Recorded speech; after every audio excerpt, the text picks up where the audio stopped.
and then finishing at the panels. Finishing here. Okay, cool. All right.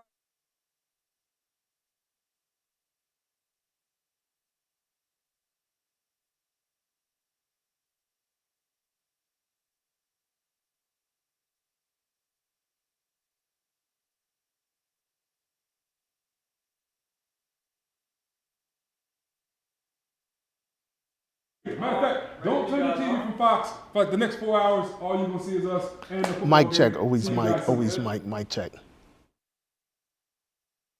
I said, I don't know, like what network we're on. I'm ready when you guys are. Let me know. Apparently, I don't.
The road to a Big Ten championship has always finished in Indiana.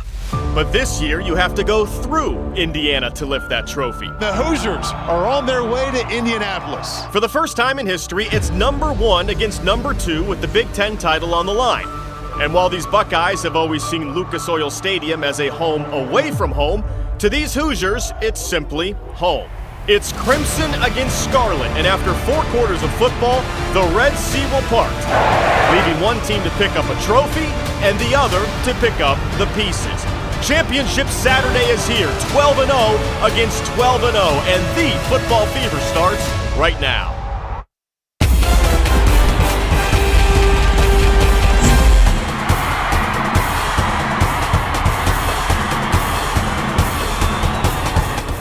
Good evening and welcome to Lucas Oil Stadium, and welcome to a special football fever here on a Saturday evening. I'm Dave Holmes, joined by Kellyanne Stitz, Ben Buchanan, Jay Richardson, Obi Stillwell are back in the studio. We'll get to them in just a minute. But first, Miss Stitz, how good it is to be back here in this building for the first time since 2020. Yeah, it's been too long, 5 years, Dave. And Dave, you have to say, you painted a beautiful picture there with the cold open to get us hyped for this meeting, which doesn't need much more hype, as you mentioned in the cold open. Number 1 versus number 2, the first time the first and second teams ranked nationally are meeting in the Big Ten Championship, a battle of the unbeaten for the first time. A lot on the line tonight, more so pride for Ohio State. Both of these teams will likely be in the postseason, right? But for Ohio State, this is the first time in 5 years that they're able to even have a chance to lift this trophy. Yeah, and if we think it's been a long time, the Hoosier fans think it's been an eternity. They've never played in this game in this building that's just an hour north of Bloomington. It's going to be indoors tonight. This is a far cry, Kellyanne, from what we saw a week ago when the Buckeyes had to go up to Ann Arbor in the snow. And favoring both of these teams with explosive offenses and both really good defense, which we will get into it throughout the show. But last week, the Buckeyes had to brave the cold weather and the snow to beat the team up north in Ann Arbor. Today, they get to the luxury of playing indoors, and they prepared for that. The week prior, they were practicing outdoors to get acclimated to that very cold weather. This week, they've been practicing at the indoor facility at the Woody Hayes Athletic Center, and Ryan Day even cranked up the temperature a little bit to acclimate and get ready for this meeting today. You know, you look ahead to see, you know, maybe if there was going to be wind or snow. As we got closer to the end of the week, we knew there was going to be some snow possibly in the second half, and that forecast was pretty accurate for about 3 or 4 days out. That's usually not the case in the Midwest in November. Usually, if it says it's going to be one thing at like midweek, as you guys know, it's not that way on Saturday. So we're always ready for everything. When you're playing in a situation like this, as you can tell, we turn the heat up in here and want to make sure the guys know they got to hydrate. I mean, it's a different, you know, it's 40, 50 degrees different than the way we've been practicing and playing. But we knew that was going to be the case, and so we've been practicing in these conditions, and it'll be a clean game and a fast track. And Dave, I was there for their Wednesday night media availability that they hold after practice, and it was clearly warmer in the Woody Hayes Athletic Center than it was the week prior when they were facing Michigan. It was actually cold inside of the practice facility, but as Ryan Day just mentioned, a clean game on a fast track. The road to the Big Ten Championship is here in Indianapolis, and especially a clean game against a ball-hawking Indiana defense. Yeah, I think this Ohio State team proved they can win in the snow, but I think they're built for the warmth. Yes. A lot of speed on this team. We're going to see that speed on display today. Jeremiah Smith, Carnell Tate, as we bring in the rest of our team from the studio. Guys, the injury report today is crystal clear. Good to go. JJ's good, Carnell's good. Finally, no injury drama for the Buckeyes. Let it go. Let it fly. Love to see it, guys. Well, guys, it's time. Number 1 in the nation versus number 2. We're talking about 12-0 versus 12-0. It's Ohio State versus Indiana for the Big Ten Championship. Guys, let's go with a quick vibe check. How we feeling headed into this game? Jay Rich, start with you on the end, man. Let's go. Excited. I know. Very excited about this game. This is a matchup we've all wanted to see. I personally wanted to see. If you love football, if you love X's and O's, if you love great matchups, this is an important game because you got the number 1 offense versus the number 1 defense. Then you got on the flip side, when the other teams are opposite on the field, you got another fantastic defense of Indiana. And so you have an opportunity now to find out what you really have if you're Ohio State. Everyone's talked all season about Ohio State. They haven't played anybody. Bunch of tomato cans, beat up on a bunch of cupcakes. Okay, let's find out what we really got. I don't look at Michigan as being a top-tier football team. They will not be in the CFP playoffs, and so you want to measure yourself against other playoff teams. This is going to be the real, okay, here's who we are, here's what we actually got. Once Ohio State gets out there on that field and has to go against some guys who can actually compete. Now, if you're IU, you're going, hey, we've been in some tough games, we've played in some really close games, and we've got this grit if you're IU, because they've had to pull out some really tough ones against Iowa and Penn State and had to have some last-second heroics. Ohio State hasn't had to do that. They haven't had to really have a game where it comes down to the wire and you have a gut check moment. I almost hope for Ohio State that this game has the element of, man, that really made this team sweat. I don't know what, if we don't complete this pass or this run, we don't win that game. I think that's important heading into the playoffs, that Ohio State really be truly tested and have to figure out what it is they have and how do you get better after you're tested. So that's going to be very important, guys. Doesn't get much better than this, guys. Obi, your thoughts, 1 versus 2, and here we are. Looking forward to it. It's interesting. You look at some of the stats. You got pass efficiency, Indiana 1, Ohio State number 2. Third down percentage, Indiana number 2, Ohio State number 1. Scoring defense, Indiana number 2, Ohio State number 1. I mean, this is the true on and on and on. This is, as you said, this is a truly 1 and 2 matchup, and it's happening in the Big Ten. If Indiana is not the Ivy League of the Big Ten, they're close second to Northwestern. So you're going to see a lot of really aggressive play, sure tackling. These guys are going to, from a knowledge standpoint, Indiana is going to have an efficient game plan, and they're going to execute it well. That's what I'm excited to see. And again, we talked about this on yesterday. Is this team going to be the best team that Ohio State played, not only talent-wise, but actually putting a good and possibly a great game together? Because I don't believe that Ohio State has played a team yet with talent that has put together a great game, let alone a good game. Agreed. So this is going to be an interesting test for Ohio State, and I can't wait to see it. We'll have a chance to settle the score, prime time in Lucas Oil. We've been waiting for this one for quite a while, guys. All right, well, this Hoosier team certainly has improved their game. Their current squad is more than relevant in 2025. They're now the number 2 team in the nation, and the man who deserves the credit for reviving this football program is their head coach, Curt Signetti. Now, he's engineered a high-flying offense coupled with a stout defense and bolstered by supreme, and when I say supreme, I mean supreme confidence in his players and himself, as we know. Just take a look at the stats. Offensively, the Hoosiers ranked 5th nationally in total yards, averaging 483 yards a game.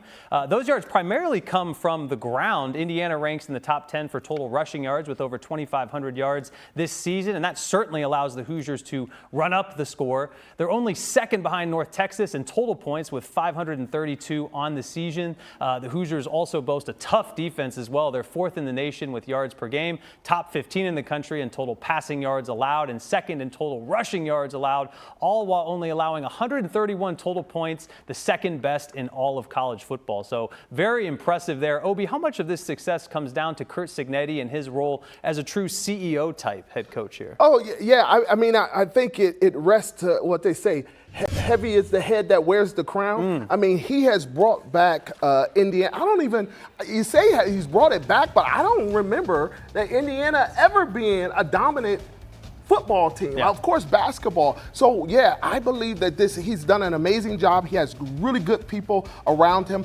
I cannot help but to mirror the stories between Ohio State, Ryan Day, and Signetti. I mean, the way in which he's moved with his players, the way in which he's moved with his staff. He has some really young people around him and with some really smart coordinators. Yeah. So I'm excited, and guess what? Yeah, absolutely, Signetti, you have to give him credit for this, and he is running his program efficiently. No shortage of confidence when you talk about Curt Signetti, as we know. Now, remember, all you have to do, right, is to Google him to find out that Curt Signetti is a winner. That's right. It's something he proudly stated in the lead-up to the Ohio State-Indiana game last season, and something former Ohio State quarterback Will Howard certainly took to heart in the final minutes of the 4th quarter. With the win secured, he could be seen poking fun at Signetti by mouthing, "Google that," and then putting out an imaginary cigarette to really stamp home his feelings right there. Jay, you have to love this competitive fire on all sides. What's your thoughts with Coach Signetti and his bravado that he brings? So you guys know how I am. I love it. I think it's great for the sport. He reminds me of like a Midwest Deion Sanders. Yeah, man. I love it. He's a guy that has no qualms about talking about how great he is at what he does, how great his staff is, how great his players are, and he will tell you that to your face, and then he'll go out there on the the field and you see the product and they are as advertised. What I love, though, is watching Will Howard in that clip there. You see him putting a little fake cigarette, cigarette out. Kind of. Do you think for a second that Signetti has not shown his football team that clip maybe 500 times over the last 6 months? And I think you got to realize, and Obi, you know this, Ben, you too, because you played for Urban, so you already know. Sure. Coaches thrive on bulletin board material and things that'll get their players motivated. I remember playing for Pete Carroll, and you're talking about a guy who is, he's with the Raiders now and they're not so great. But when he was with Seattle and I was there, you're talking about a super ultra competitive coach, a guy that will find any way, any edge. And having something like that, having a clip like that of a team that is fast becoming your in-conference, I won't say rival, but these are the two best teams in the Big Ten. He's going to play that clip every 5 minutes for his team. He's going to remind them, this is what they think of you. This is what you got to look forward to. Show them what we're really about. And I love that for this little competition. Pretty impressive and a lot of fun, let's be honest, for us in the media. It's good bulletin board for us as well. All right, for more on this ride to relevancy led by Curt Signetti, let's send things out to Dave and Kellyanne. Hey, guys. Okay, I'm pretty confident, Kellyanne, that there's a big difference between Will Howard with the SIG and Julian Sayin. 100%. I would be stunned if Julian Sayin did anything like that tonight. I would love to see it. I would too. I highly doubt. Julian, you know him, the California kid, calm, cool, and collected. Yeah. But Dave, as the guys were saying, credit to Curt Signetti and his ability to energize Indiana football. And I agree with what Obi was saying. He has made Indiana football relevant. And this is their first time in the Big Ten Championship game. It was created back in 2011. And Indiana hasn't beat Ohio State since 1988. Now, granted, they still haven't beat Ohio State right in their last 30 meetings. One of their 2 losses last year in their 23-2 record under Curt Signetti came to the Buckeyes. But this is a program that's humming, that is buzzing. The fans, they are energized about their meeting today against number 1, number 2. Yeah, if we know one thing about Ryan Day, all right, he's not going to get into a war of words here. Forget the 270 loop. Ryan travels the high road nowadays. Since last week when he said, I'm going to win with humility, he wasn't going to gas up Curt Signetti on game week. Here's what Ryan had to say about the head coach of the Hoosiers. And Coach Signetti's ability to, get this thing turned around. Look at his record the last 2 years since he's been there. And a lot of people make comments about, what he said about Google him. But yeah, Google him. Look at what he's done. I got a lot of respect for what he's put on the field and what he's done. Coach Jay, they're not gassing him up, but giving him his roses. There's a lot of mutual respect between these two head coaches. I was thinking, 1988, you weren't even born yet, huh? I was not. Were you in high school? You know what? A zinger deserves a zinger. My girl's never seen the Hoosiers beat the Buckeyes. We can't let that happen tonight. Also, speaking of Kellyanne, she went one-on-one with that California kid, Julian Sayin, the quarterback of the Buckeyes. Coming up next on The Football Fever, we'll hear what Kellyanne and Julian Sayin had to say. Stay with us.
Quarterback Julian Sayin is having a sensational season. The redshirt freshman has lit it up in his first year as the Buckeye starting quarterback, throwing for over 3,000 yards and has a touchdown to interception ratio of 30-5. Julian is in the running for many national awards and is a favorite in the Heisman race, but today he's just focused on leading the Buckeyes to victory in their first Big Ten championship appearance in 5 years. I caught up with Julian about this opportunity and more, but first I asked him about his reaction to learning about his OC, Brian Hartline, getting the head coaching position at South Florida.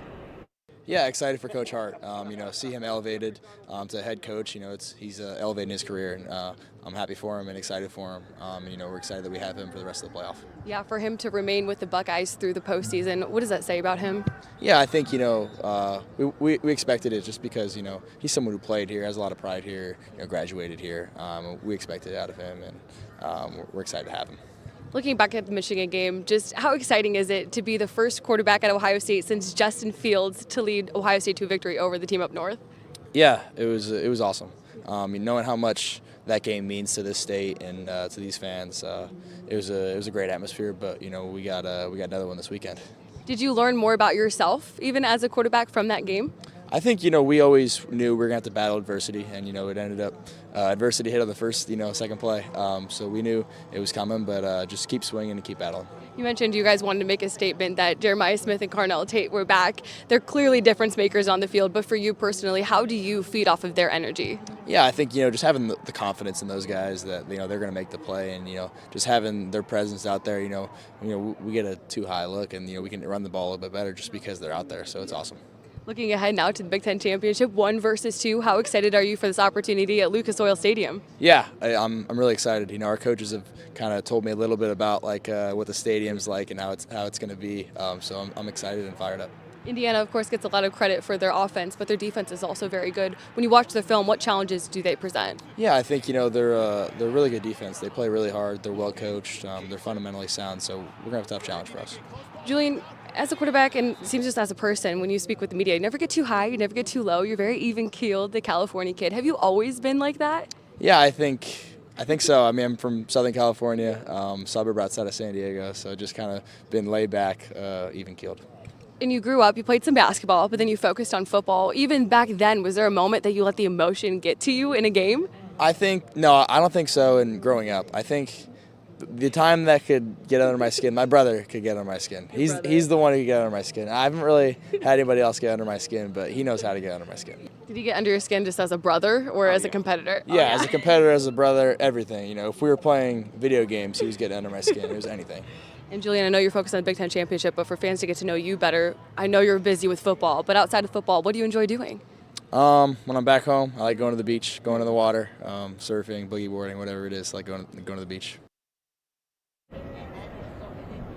Julian Sayin, just a chill guy, except when it comes to playing video games with his older brother, Aiden Sayin, who played quarterback at Penn. Yeah, on the beach. He can't go to the shores of the Olentangy, go down there on the banks. You're still playing the beach in Columbus, Julian. It's funny, Kellyanne, when I look at this Heisman Trophy race, Fernando Mendoza was a massive favorite a couple of weeks ago. Carnell Tate was out, JJ was out, and the Buckeyes were running it heavily against Rutgers and UCLA.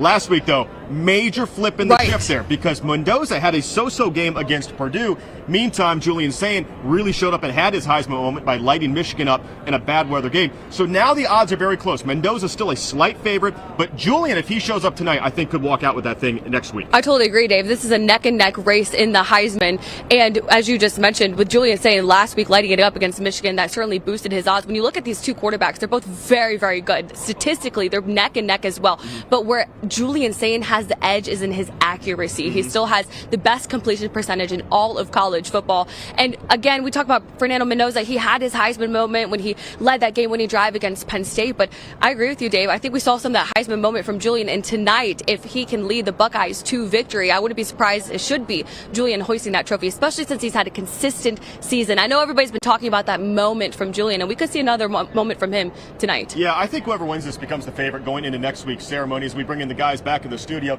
I think it's a close battle right now. It depends what you like. Julian is the more efficient, accurate quarterback. Fernando makes a few more plays with his feet. So, we're kind of splitting hairs here. Two very good QBs on display tonight. No doubt. All right, thanks, guys. So as they mentioned, this could be the deciding factor for who takes home the Heisman Trophy this season. Jay, Ohio State hasn't had a Heisman winner since another quarterback did it, Troy Smith, back in 2006. What does Julian need to do tonight to secure his place in history? You know what? Thinking about Troy, and he was my teammate in 06. He threw the ball around 35, almost 40 times per game on average.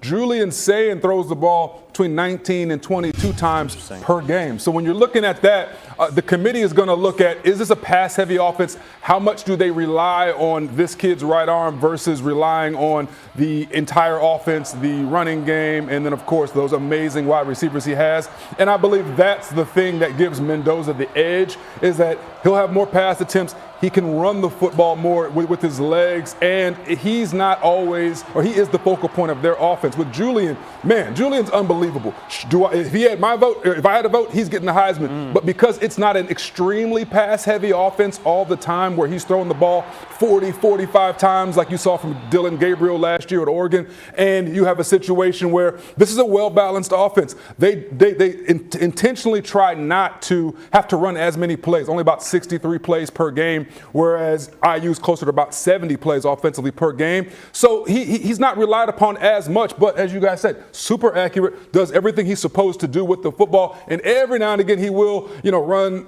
maybe 5-6 yards if he needs to. Not super mobile, but he is the focal point. I just don't think the Heisman committee wants to give it to a guy unless they feel like he is the entire offense, and I think Mendoza's a little bit more relied upon for that offense. One thing that is undeniable, guys, almost 80% completion percentage. It's beautiful. That's tough to do on air, let alone against good Big Ten teams. Texas, pretty incredible. Absolutely. He's done this year. Now, Obi, as we stated, the one criticism of the Julian Sayin Heisman campaign is he really doesn't have that Heisman moment, but rather just dominating and consistent wins. But Fernando Mendoza does appear to have his fair share of Heisman moments. So if both quarterbacks put up similar numbers in a tight game tonight, who do you see winning the Heisman Trophy?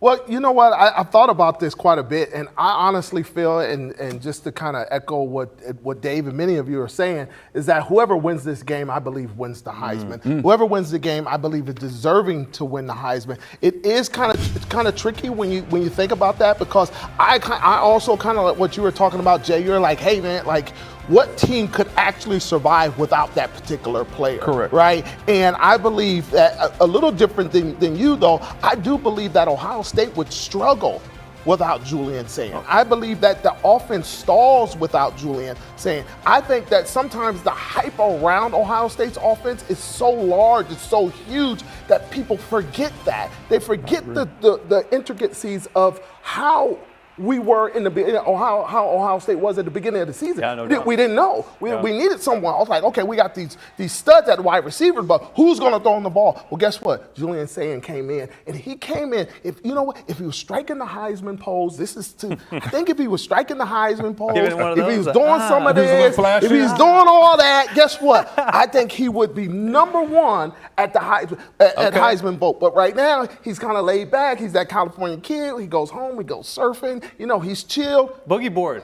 Boogie board. They're like, Obi, maybe, do you think maybe some not. politics a little bit in this? Because think about it like this: if Julian wins the Heisman as a redshirt freshman, essentially, well, shoot, you got Chris Henry coming in next year. He'll still have JJ. It's almost he might challenge Archie for that two-time winner, right? Right. Or Ohio State may challenge, back-to-back Heisman trophies. They're like, oh, come on. I think it's politics, but I also think it's showmanship. Okay. Yeah. Give it to the best player, He's not regardless flashy enough. of age. He's not flashy. He needs a little bit more Dion in his game. A little more, and guess what? He needs to be hated a little bit. He's Cali Everybody cool. loves him. Keep doing your thing, Julian. Don't change a thing. Right Don't change it. Now, part of the reason Mendoza has been able to pull off these miracles that we've seen is because of the great talent around him, especially at wide receiver. The Hoosiers now, they're not going to have guys like Carnell Tate, Jeremiah Smith, but they still have elite players who have combined for over 3,000 receiving yards on the season. Obi, this is going to be a test for the DBs tonight from Ohio State. Yeah, you know what? It's interesting looking at the offensive coordinator, Mike Shanahan, not related to the Mike Shanahan from the Denver Broncos or Kyle Shanahan, who's with the 49ers. Sure. But interestingly, they do run a 49ers type of offense where they spread it out. They do a lot of zone blocking, which creates a lot of cutback for the running backs, right? But they're also, the scheme creates a lot of traffic in their passing game for open crossers, play action crossers, and the post. It really destroys defenses because it makes them bite on the run. This offense is perfect actually against the blitz and aggressive defenses. So it's also interesting that the scheme itself creates separation with the wide receivers and their defensive backs. Even though the wide receivers may not be elite, they don't need to be elite. Just the scheme itself creates that. So it's going to be interesting. I mean, it's going to be a great game. Buckeye Nation, get out your popcorn, man, because this is going to be interesting. What is elite is that Matt Patricia defense, an upgrade from Jim Knowles. We've said it all year, guys. Yeah. Pretty impressive. All right, coming up on the Football Fever, saying goodbye to a familiar face. He's staying put for the postseason, but Brian Hartline is headed south. The new position that he's taking and the impact that's already being felt here in Columbus. This is the Football Fever.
Be forced to shift strategies soon. It's all because of this man right here. After serving on the coaching staff since 2017, current offensive coordinator Brian Hartline is set to take over as head coach of the USF Bulls next season. The former Buckeye player has been vital in helping Ohio State become what's known as wide receiver U. He's helped develop NFL talent like Jackson Smith and Jigba, Marvin Harrison Jr., and he's also helped recruit great players like Jeremiah Smith and Carnell Tate, some of the best we've seen at Ohio State. But Hartline's eventual departure threw a 48-hour wrench in OSU's recruiting plans. Five-star wide receiver Chris Henry Jr.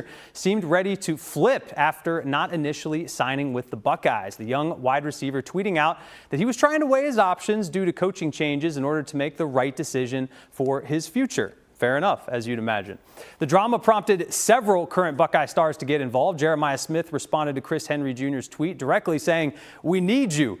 Even the parents of current OSU players got involved. The mother of linebacker Riley Pettijohn urging the receiver to come to Columbus. Juliet Pettijohn saying how she and her son felt uneasy last year after the DC Jim Knowles left, but they stayed on and have become bigger and better as a result. And we've seen that, guys, as well. Now, Henry Jr. eventually stuck with the Bucs, announcing on the Pat McAfee show that he's still coming to Columbus. Certainly a lot of recruiting drama unfolding the last couple of days. Obi, your thoughts on how Hartline has handled leaving, and who do you think should replace him?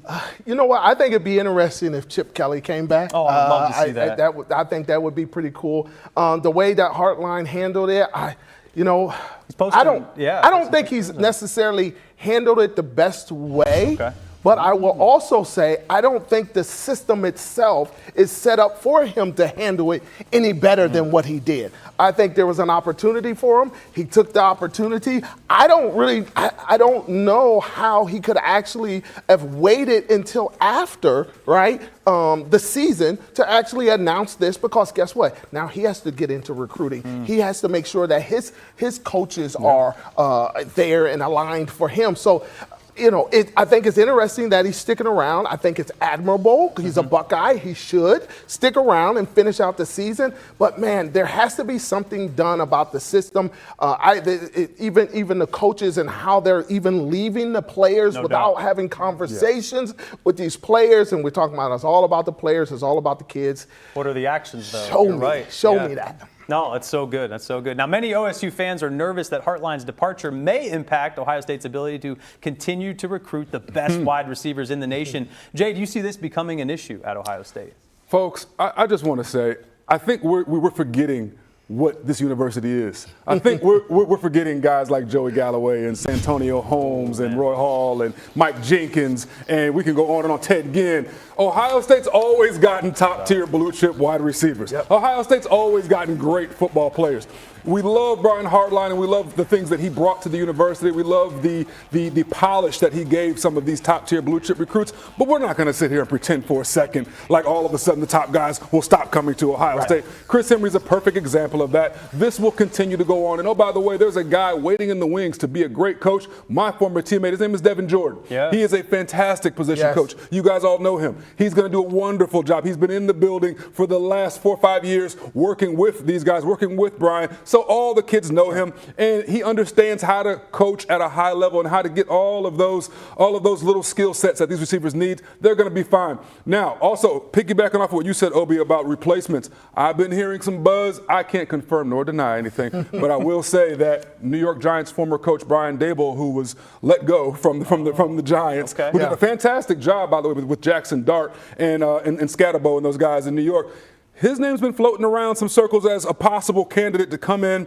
Chip Kelly let my Raiders down. I will also say it's not all Chip's fault. Him and Pete were like oil and water. That's for a different show. But I do think it'll be very interesting to see what happens as far as coordinators go. Does the wide receiver coach have to be a coordinator? That's the only concern with Devin Jordan. No. Because I think they should just allow him to be the position coach, take that over, and then allow him to grow from there. Agreed. That was a unique situation. I think Ryan Day genuinely wanted to elevate Brian to show his gratitude for all that Brian has done. Also to give one of his guys and his staff an opportunity to go chase their dreams of being a head coach one day and promote him almost out of the building, which is exactly what happens. And you see that all the time in big-time staffs, which Ohio State has a big-time staff. One thing you know about Ohio State is they're certainly going to get the best, so I think we'll be in good hands moving forward. Congrats to Brian, but onwards and upwards, as they say, right? All right, well, the Buckeyes may be playing a neutral site, but that's not the reality of the situation. A hostile environment they're going to be walking into tonight, and why history is on their side. This is the Football Fever.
The regular season at the Shoe, and we're ending it at Lucas Oil Stadium. Regardless of where our Buckeyes play, our team is ready to cheer on the Scarlet and Gray, as always. Now, thankfully, the journey to Indianapolis isn't that demanding. It's around a 3-hour drive, and it's a journey part of our football fever team took. Dave Holmes and Kellyanne Stitz are live at Lucas Oil Stadium. Now, this is supposed to be a neutral site between the Hoosiers and the Buckeyes, but it's not really as neutral as it seems. Right, guys? No, it really isn't. I got here yesterday. Now, let me say, there were a lot of Ohio State fans walking around downtown Indy last night, but Kellyanne, we would be naive to think this will not be a pro-Hoosier crowd. It's only 55 miles north of Bloomington here, and the doors just open. It's a little hard to tell at times because you have crimson and cream against Scarlet and Gray. So there's a lot of red in here, but I don't think this is going to be a neutral site vibe tonight. No, and these Indiana fans, they are very excited that their team is playing in this Big Ten Championship. This is their first meeting between Ohio State and Indiana on a neutral site. But Dave, I mean, I'm looking at fans right in front of us right now that are house divided. We have somebody in a Jeremiah Smith jersey as a Buckeye fan right next to the Indiana Hoosier fan. And so we're just scanning the crowd right now in eye test, man. It looks pretty 50-50, but I wouldn't be surprised if Indiana shows up a little bit more. Now, I will say, it wasn't a bad drive, right, from Columbus to here at Lucas Oil Stadium, about 2.5 hours, so it's a very manageable drive. One thing we know about the Ohio State fans is they will travel. You know, this reminds me a lot of the Cotton Bowl last year when that was a, quote, neutral site game when they played the Texas Longhorns, but we were about 3 hours north of Austin, Texas. That was not a neutral site game. Now, Jack Sawyer made it feel like a home game on that play when he went scooping Sawyer the other way. There were a lot of Buckeye faithful there that night. I think Ohio State always travels well here to Lucas Oil. They're hyped, but no doubt it's tough to match a team this close to home that has never been in this game. Absolutely, and you could just feel the energy. If you guys can hear already that they're getting amped now here pregame at Lucas Oil Stadium. The fans are arriving, everybody's taking their seats, they're cheering on. When I was in the parking garage, I will say I did hear a bunch of OHIOs happening. I think when the fans were walking in, we heard that as well, but everyone, you could just feel the excitement, the energy starting to build here. Yeah, first time the Indiana Hoosiers have ever played in this building in a Big Ten championship game. They haven't won a Big Ten title since 1967. So coming up next here on The Football Fever, we're going to travel back in time, back to the late 60s, and find out what the world was like the last time the Hoosiers hoisted that trophy. Stay with us. More Fever coming up next.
Well, it's certainly been a while since Ohio State has lifted the Big Ten Championship Trophy. 5 years, in fact, and 5 years too long. The last time the Buckeyes won was back in 2020 when they beat Northwestern 22-10, also in Lucas Oil Stadium. We remember it well.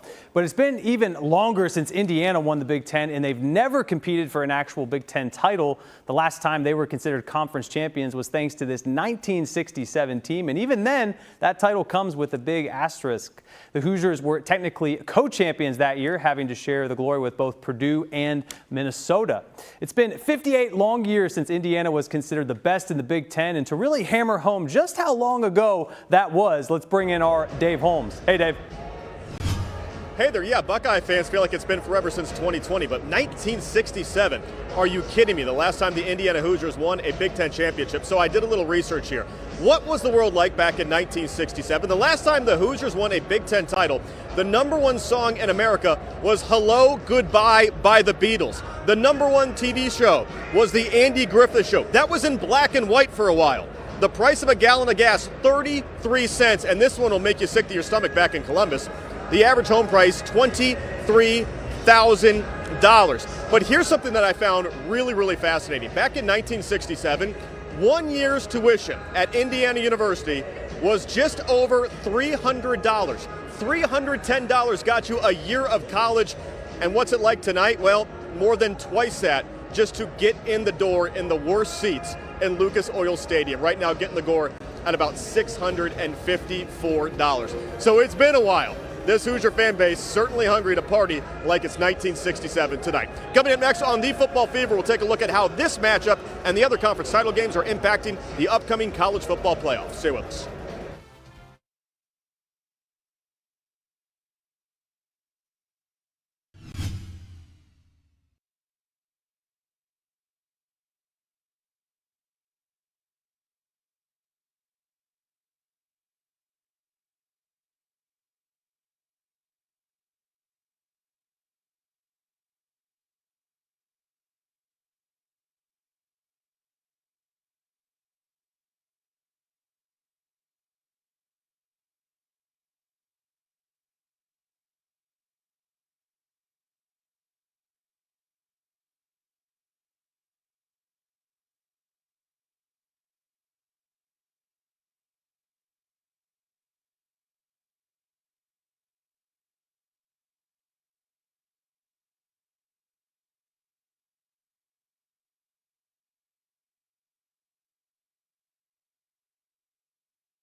Builder bulletin board material. We're taking a look at the major shakeups to the college football playoff brackets.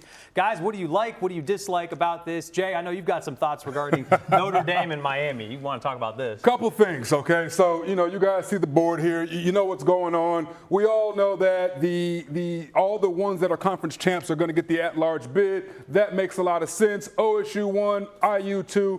Doesn't matter how this game goes unless it's a blowout. Not much is going to change there. But when you talk about the first teams that are out right now. And you talk about Notre Dame at 10, and then you talk about Miami not in the game at all. By the way, these two teams played each other. If only we had a head-to-head to figure out which team was the better football team. I look at it, and I want to ask the committee, what's more important, your worst loss or your best win? Because if you want to look at Notre Dame, you can say, okay, they lost this game to Miami by 3 points. They also lost to Texas A&M at the time, who was a top 3 team. They lost that game by 1 point.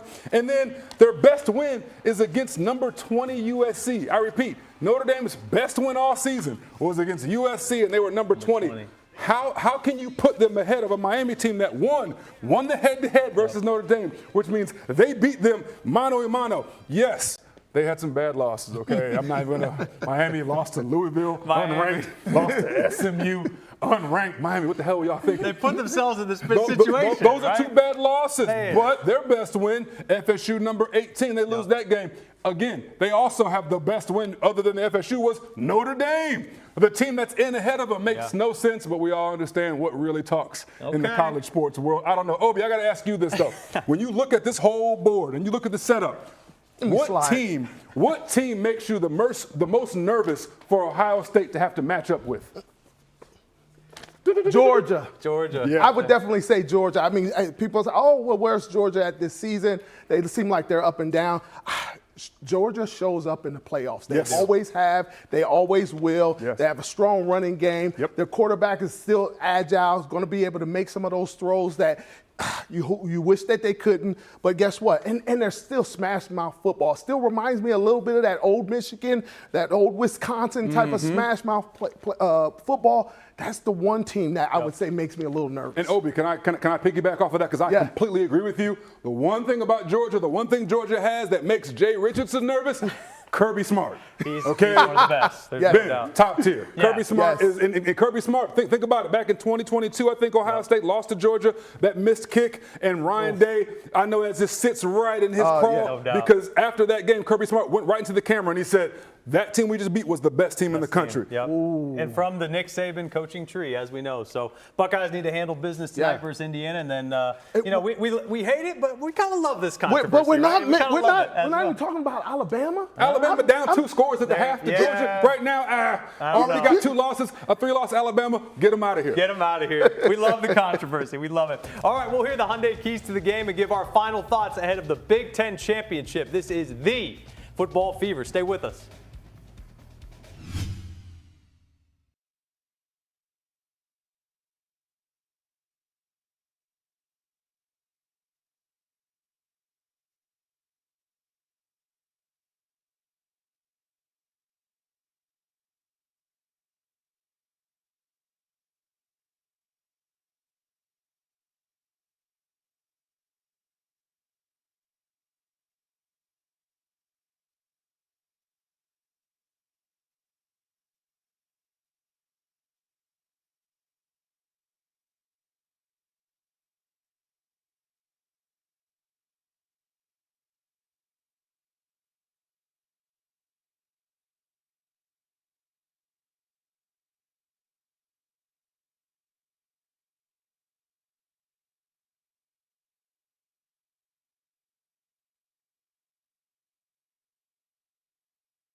Now for our Hyundai Keys to the Game Mendoza line, I'm talking one stat line, rushing yards for the Indiana quarterback. Do not let him pick up those third downs. Going deep.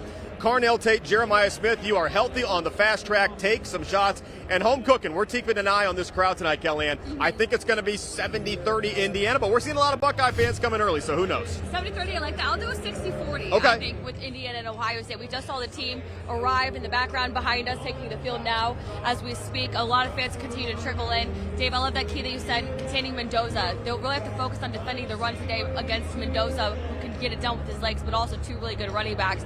But looking at this game, though, Dave, does the weight kind of this matchup get diluted a little bit by the college football playoff and the expansion? Last year, the conference champions earned that first round bye. This year, that's not the case. They could easily both, and I believe, no matter what the outcome today, especially if it's close, both Indiana and Ohio State should earn a first round bye in this one. Yeah. But of course, we know the Buckeyes are about their business. They have 3 season goals every year: beat the team up north, which they already accomplished, win a Big Ten championship, and win a national championship. And tonight, these prideful Buckeyes are looking to hoist that Big Ten championship. Yeah, to me, this game still means a ton because last year Ryan Day got the natty, but he missed goals 1 and goal 2. Last week he checked the first box. They want to check the next box tonight, guys. As we bring in the studio crew for final thoughts, I don't see how this game doesn't matter when 1 and 2, 12 and 0, and 12 and 0 get together. Tell all these 65,000 people tonight this doesn't matter. Tell the Hoosiers who haven't partied since 1967 that it doesn't matter. It matters. I can't wait for kick tonight. Love it.